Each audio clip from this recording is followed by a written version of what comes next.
नमस्कार साथियों, मैं हितेश आप सभी का स्वागत करता हूँ यूट्यूब चैनल ज्ञान विद्यालय में।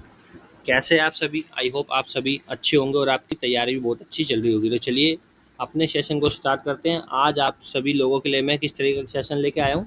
एसएससी एमटीएस 2024 की जो वैकेंसी आ चुकी है, जैसे कि आप सभी जानते हैं 8000 प्लस वैकेंसीज हैं और आप सभी जानते हैं दिन पे दिन निकलते जा रहे हैं और हमें टाइम का पता भी नहीं चलेगा कि क्या हमारे सामने एग्ज़ाम की डेट जो है आ जाएगी। तो चलिए अपने सेशन को स्टार्ट करते हैं और देखते हैं कि last 5 years previous year questions, जैसे कि मेरा सेशन चल रहा है, आज किस तरीके के क्वेश्चंस रहने वाले इस सेशन में। यदि आप हमारे साथ पहली बार जुड़े तो प्लीज़ वीडियो को लाइक करना, शेयर करना और चैनल को सब्सक्राइब करना ना भूलें। तो चलिए अपने सेशन को स्टार्ट करते हैं बिना देर किए, देखते हैं कि कैसे क्वेश्चन है। जैसे कि पहला ही क्वेश्चन है, संयुक्त राष्ट्र सुरक्षा परिषद के स्थायी सदस्यों की संख्या कितनी है। तो संयुक्त राष्ट्र परिषद जो है उसके टोटल मेंबर पूछता है। तो टोटल मेंबर ऑफ कितने हैं, नंबर ऑफ टोटल मेंबर्स 15।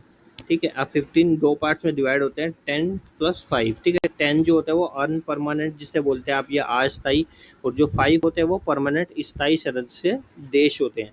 तो अब 5 जो है इसका राइट आंसर हो जाएगा क्वेश्चन का। लेकिन बात आती है कि आपको पता होना चाहिए कि 5 सदस्य देश कौन कौन सा है। इस तरीके से पूछते हैं जैसे कि आपको फिल इन द ब्लैंक्स में कॉलम दे देगा, 4 सदस्य अलग में और किसी में, तो आपको 5 मेंबर्स बना रहे। कंट्री मेंबर्स कौन कौन से, तो कौन कौन से होते हैं, रशिया, चाइना, अमेरिका, फ्रांस, और कौन सा होता है, रूस, चाइना, अफ्रीका, फ्रांस और आपका एक ब्रिटेन। ठीक है, तो कितने मेंबर्स होते हैं, टोटल नंबर ऑफ 5 मेंबर्स होते हैं। ठीक है, कौन कौन से होते हैं, यदि आपको उसकी ट्रिक भी याद करनी है तो ट्रिक भी होती है रूस का फेस। ठीक है, तो रूस का फेस से आप स्टार्ट कर सकते हैं। जैसे कि रूस से क्या बनेगा, रशिया आपका। ठीक है, और का से कुछ नहीं होता, एफ से क्या हो जाएगा आपका फ्रांस हो जाएगा, ए से क्या हो जाएगा अमेरिका, और सी से आपका चाइना, और ई से इंग्लैंड। ठीक है, तो कौन कौन से होते हैं, ब्रिटेन, ये इंग्लैंड बोल सकते हैं आप। ठीक है, चाइना, अमेरिका, फ्रांस और Russia, total number of member 5। ठीक है, जो है परमानेंट सदस्य हैं। तो चलिए आगे बढ़ते हैं, option number A will be our right answer. अगला क्वेश्चन है, बिंदुसार की रुचि निम्नलिखित में से किस संप्रदाय में थी। तो बिंदुसार, सबसे पहले बात आती है जो बिंदुसार है वो कौन से वंश का था। तो बिंदुसार कौन से वंश का था, मौर्य वंश। ठीक है, मौर्य वंश का कौन था, बिंदुसार। ठीक है, बिंदुसार के पुत्र का नाम क्या था, अशोक। तो इतना आपको मालूम होना चाहिए। अब बिंदुसार की रुचि किस संप्रदाय में थी, तो बिंदुसार की रुचि थी आपकी आजीविका संप्रदाय में। ठीक है, अब बात आती है कि बौद्ध धर्म से संबंधित कौन कौन से जिन्होंने बौद्ध धर्म को ज़्यादातर प्रचलन किया, यानी कि आगे मतलब इस धर्म का प्रचार प्रसार किया। सबसे पहले तो अशोक का नाम आता है, आप सभी जानते हैं। अशोक ने क्या कहता है, अपने पुत्र और पुत्री को यानी कि महेंद्र और संघमित्रा को कहाँ भेजा था, श्रीलंका में, बौद्ध धर्म के प्रचार प्रसार के लिए। और दूसरा आपका कनिष्क। ठीक है, कनिष्क ने भी क्या किया था, बौद्ध धर्म के लिए काफ़ी प्रचार प्रसार किया था और बौद्ध धर्म को वो मानता था। ठीक है, तो option number C will be our right answer. अगला क्वेश्चन है, उपराष्ट्रपति को उसके पद से कौन हटा सकता है। तो उपराष्ट्रपति को उसके पद से कौन हटा सकता है, अध्यक्ष यानी कि प्रेसिडेंट, या प्राइम मिनिस्टर, या संसद, या legislative assemblies of the state यानी कि राज्य की विधानसभा है। तो कौन हटा सकता है उपराष्ट्रपति को, ऑप्शन नंबर सी, संसद हटा सकती है।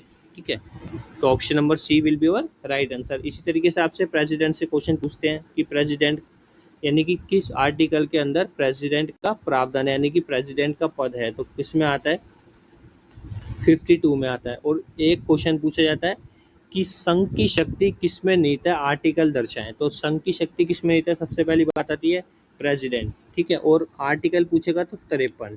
ठीक है, तो इतना आपको मालूम होना चाहिए। और इम्पीचमेंट आप सभी को पता होना चाहिए। इम्पीचमेंट का मतलब क्या होता है कि महाभियोग की प्रक्रिया, यानी कि राष्ट्रपति को उसके पद से हटाने की प्रक्रिया को क्या बोला जाता है, इम्पीचमेंट यानी कि महाभियोग। तो वो किस में होती है, 61 आर्टिकल में। ठीक है, तो इतना आपको मालूम होना चाहिए। तो चलिए आगे बढ़ते हैं, ऑप्शन नंबर सी हमारा राइट हो गया। अगला क्वेश्चन है, जौ का सर्वाधिक उत्पादन किस राज्य में होता है। तो जौ का सर्वाधिक उत्पादन जो है किस राज्य में होता है, महाराष्ट्र स्टेट में होता है। ठीक है, अब महाराष्ट्र से कौन कौन से क्वेश्चंस बनते हैं ये आपको पता होना चाहिए। जैसे कि महाराष्ट्र के नेशनल पार्क पूछ लेगा तो कौन कौन से होते हैं, ताडोबा नेशनल पार्क, ठीक है, Navegaon national park, Tarapur atomic power plant. ठीक है, इस तरीके से पूछता है, तो ये भी आपको मालूम होना चाहिए। चलो आगे पढ़ते हैं। Option number A will be your right answer. अगला क्वेश्चन है, हड़प्पा के हथियार बनते थे, तो हड़प्पा के हथियार किससे बनते थे? स्टोन यानी कि पत्थर, तांबा, कांस्य या उपरोक्त सभी। तो किस किस से बनते थे? हमारा ऑप्शन नंबर डी राइट हो जाएगा, यानी कि इन सभी औजारों का क्या किया जाता था, यानी कि इन सभी चीज़ों का यूज़ किया जाता था, तांबे का, कांस्य का और पत्थर का औजार बनाने के लिए। ठीक है, अब बात आती है हड़प्पा सभ्यता की। ठीक है, हड़प्पा सभ्यता, हड़प्पा जो शहर है किसका?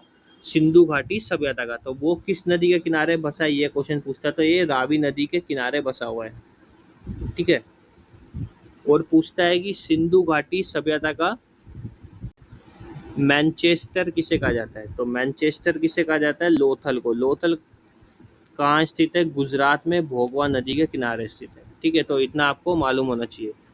तो चलिए आगे बढ़ते हैं। Option number D will be your right answer. Hirakud बांध स्थित है, तो हीराकुंड बांध कहाँ स्थित है? ओडिशा में स्थित है। ठीक है, तो option number C will be your right answer. इसी तरीके से आपसे पूछता है एक नागार्जुन डैम। ठीक है, नागार्जुन बांध या नागार्जुन डैम किस नदी के ऊपर या किस नदी के किनारे है? तो कृष्णा नदी। ठीक है, तो option number C will be your right answer. Bharat का प्रवेश द्वार किस स्थान को कहा जाता है? तो भारत का प्रवेश द्वार किसे कहा जाता है? कोच्चि, मुंबई, अहमदाबाद या जमशेदपुर। तो किसे कहा जाता है? मुंबई को। ठीक है, यानी कि गेटवे ऑफ इंडिया। अब बात आती है, पूछता है कि भारत का पिट्सबर्ग किसे कहा जाता है? ठीक है, तो भारत का पिट्सबर्ग किसे कहा जाता है? जमशेदपुर को। मैं यहाँ लिख देता हूँ, आप देख लीजिएगा। भारत का पिट्सबर्ग किसे कहा जाता है? जमशेदपुर को। ठीक है, तो इतना आपको पता होना चाहिए। तो चलिए आगे बढ़ते हैं। Option number B will be your right answer. Vijayawada किस नदी के किनारे स्थित है? तो विजयवाड़ा जो है किस नदी के किनारे स्थित है? झेलम, कृष्णा, कावेरी या भीमा। तो ऑप्शन नंबर बी यानी कि कृष्णा नदी के किनारे स्थित है विजयवाड़ा। ऑप्शन नंबर बी क्या हो जाएगा हमारा? राइट आंसर हो जाएगा। नीति आयोग कहाँ से लागू हुआ? ठीक है, नीति आयोग कब से लागू हुआ? ठीक है, कब से लागू हुआ? तो कब से लागू हुआ था नीति आयोग? 1 जनवरी 2015 से लागू हुआ था। अब बात आती है इसके चेयरमैन कौन होते हैं नीति आयोग के? तो चेयरमैन कौन होते हैं? Prime minister.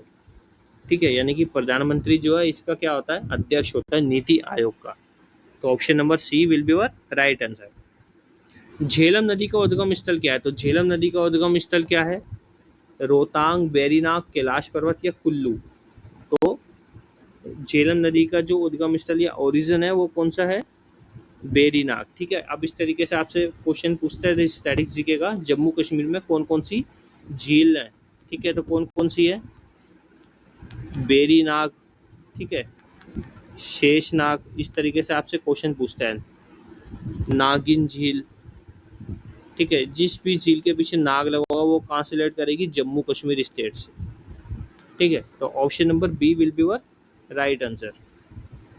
अगला क्वेश्चन है, किस देश को वाइन यार्ड कहा जाता है? यानी कि which country is called the wine yard. तो किसे कहा जाता है? उत्तरी अमेरिका, स्विट्जरलैंड, नॉर्वे या फ्रांस को। तो किसे कहा जाता है? ऑप्शन नंबर डी फ्रांस को कहा जाता है। विक्टोरिया जलप्रपात किस नदी पर स्थित है? तो विक्टोरिया जलप्रपात कहाँ स्थित है? जाम्बेजी नदी पर। ठीक है, तो option number D will be your right answer. अब इस तरीके से आपसे पूछता है कि विश्व की सबसे लंबी नदी कौन सी है? तो विश्व की सबसे लंबी नदी नील नदी। ठीक है, और गंगा नदी की लंबाई कितनी होती है? 2525 किलोमीटर। गाइस, अभी आपको यदि सेशन अच्छा लग रहा है तो प्लीज़ ज़्यादा से ज़्यादा शेयर करें और चैनल को सब्सक्राइब करना ना भूलें। तो चलिए, इसका आंसर क्या हो जाएगा? हमारा डी आंसर हो जाएगा। अगला क्वेश्चन है, कालाहारी मरुस्थल स्थित है। तो कालाहारी मरुस्थल कहाँ स्थित है? एशिया में, दक्षिण अमेरिका में या अफ्रीका में। तो कालाहारी कहाँ स्थित है? ऑप्शन नंबर सी अफ्रीका में स्थित है। इसी तरीके से आपसे पूछते हैं टकला मकान करके। तो टकला मकान मरुस्थल कहाँ स्थित है? चाइना में। और एक मंगोलिया पूछता है, मंगोलिया आपको कमेंट करके बताना यदि किसी को भी पता है। तो मंगोलिया मरुस्थल कहाँ स्थित है? ठीक है, अगला क्वेश्चन है, भारतीय संविधान के निम्नलिखित में से किस अनुच्छेद में धार्मिक स्वतंत्रता का अधिकार शामिल है? ठीक है, अब सबसे पहली बात आती है मूल अधिकार के बारे में पूछा, यानी कि फंडामेंटल राइट्स। तो ये कहाँ से लिए गए हैं? यूएसए से लिए गए हैं। कौन से पार्ट में आते हैं? थर्ड पार्ट में आते हैं। कहाँ से लेकर कहाँ तक है? 12 से लेकर 35 तक है। ठीक है, अब बात आती है कि पूछ रहा है कि धार्मिक स्वतंत्रता का अधिकार कौन सा है। तो धार्मिक स्वतंत्रता का अधिकार कौन सा है? Option number A will be और राइट आंसर, यानी कि 25 से 28 जो है धार्मिक स्वतंत्रता का अधिकार के लिए। ठीक है, और यदि आपसे पूछेगा कि सांस्कृतिक एवं शैक्षिक अधिकार किसमें, तो 29 से 30। जीव विज्ञान का जनक किसे कहता है? जीव विज्ञान का यानी कि बायोलॉजी के फादर के रूप में कौन जाने जाते हैं? एरिस्टोटल, यानी कि अरस्तु को क्या कहा जाता है? जीव विज्ञान का जनक कहा जाता है। लोकसभा के चुनाव कब होते हैं? अब बात आती है सर्वप्रथम जो आम चुनाव, लोकसभा के आम चुनाव हुए थे कब हुए थे? 1952 से 1953 के बीच फरवरी के महीने में। ठीक है, तो ये आपको मालूम होना चाहिए। अब लोकसभा चुनाव कब होते हैं, यानी कि इसकी अवधि पूछ रहा है कितने वर्ष के अंतर्गत होते हैं। ठीक है, तो कितने वर्ष के अंतर्गत होते हैं? 5 वर्ष के अंतर्गत। ठीक है, और राज्यसभा के 6। ठीक है, तो ये आपको मालूम होना चाहिए। तो option number C will be your right answer. अंतारा किस देश की समाचार एजेंसी है? तो अंतारा किस देश की समाचार एजेंसी है? अमेरिका, जापान, ऑस्ट्रेलिया या इंडोनेशिया? तो किसकी है अंतारा? आपकी इंडोनेशिया की। तो इंडोनेशिया की क्या है इस समाचार एजेंसी, यानी कि न्यूज़ एजेंसी है। भारत की स्पेस एजेंसी का क्या नाम है? तो भारत की स्पेस एजेंसी का नाम क्या है? इसरो। ठीक है, इसरो की फुल फॉर्म पूछता है आपसे कभी कभार। तो इसरो की स्थापना कब हुई थी ये पूछता है, 1969 में हुई थी। अब इसरो की फुल फॉर्म आपको पता होना चाहिए क्या होती है? Indian space research organisation. ठीक है, डीआरडीओ की फुल फॉर्म पूछता है, स्थापना पूछता है कब हुई थी? 1958 में डीआरडीओ की स्थापना हुई थी, डिफेंस रिसर्च डेवलपमेंट ऑर्गेनाइजेशन। ठीक है, नासा कहाँ की है? अमेरिका की है। ठीक है, रोस्कोमोस कहाँ की है? रशिया की है। इस तरीके से आपको मालूम होना चाहिए कि कौन सी कंट्री की कौन सी स्पेस एजेंसी है। तो चलिए आगे बढ़ते हैं। Option number A will be our right answer. अगला क्वेश्चन है, अकबर ने इबादत खाना कहाँ स्थापित किया था? यानी कि अकबर एस्टैब्लिश्ड इबादत खाना एट। ठीक है, तो कहाँ किया था अकबर ने? लाहौर, दिल्ली, आगरा या फतेहपुर सिकरी? तो कहाँ कहता है इबादत खाना? फतेहपुर सिकरी में। अब बात आती है इबादत खाना क्या होता है। इबादत खाना का मतलब होता है जब ये क्या करता था, अपने आप बोल सकते गुरु से या अपने ईश्वर या अपने अल्लाह, ठीक है, उनसे क्या करता था? विचार विमर्श या बातचीत करता था या ध्यान में लीन होता था। तो उसके लिए कहाँ जाता था? इबादत खाना। ठीक है, अब बात आती है कि फतेहपुर सिकरी और दूसरा बुलंद दरवाजा का निर्माण किसने करवाया था? तो अकबर ने 1602 ईस्वी में करवाया था। और आगरा नगर की स्थापना किसने की थी? आगरा नगर की स्थापना की थी 1504 में सिकंदर लोदी ने। तो option number D will be our right answer. अगला क्वेश्चन है, किस शासक के सिक्के संगीत के प्रति प्रेम दर्शाते हैं? चंद्रगुप्त द्वितीय, कुमारगुप्त, स्कंदगुप्त या समुद्रगुप्त? अब चंद्रगुप्त द्वितीय जो है इसको एक टाइटल प्राप्त था, कौन सा? विक्रमादित्य का। तो ये आपको याद होना चाहिए, यानी कि विक्रमादित्य के नाम से कौन जाना जाता है? क्वेश्चन आता है तो चंद्रगुप्त द्वितीय जाना जाता है। ठीक है, अब समुद्रगुप्त जो है किसके लिए प्रेम दर्शाते हैं? समुद्रगुप्त के सिक्के संगीत के प्रति, यानी कि option number A will be your right answer. ठीक है, और ये समुद्रगुप्त जो है इसी को एक टाइटल दिया गया था भारत का नेपोलियन। ठीक है, तो ये आपको पता होना चाहिए, नेपोलियन ऑफ इंडिया किसे कहा जाता था? समुद्रगुप्त को। संविधान के अनुसार संपत्ति का अधिकार डैश है। तो संपत्ति का अधिकार जो है आप सभी जानते हैं, संपत्ति का अधिकार जो है हटा दिया गया था किसके द्वारा? 44 कॉन्स्टिट्यूशनल अमेंडमेंट जो कि 1978 में होता है, उसके द्वारा क्या होता है? मौलिक अधिकार जिनकी संख्या कितनी थी? 7, उसको घटाकर 6 कर दिया गया था। 7वां अधिकार था संपत्ति का अधिकार, उसको हटा के क्या कर दिया गया था?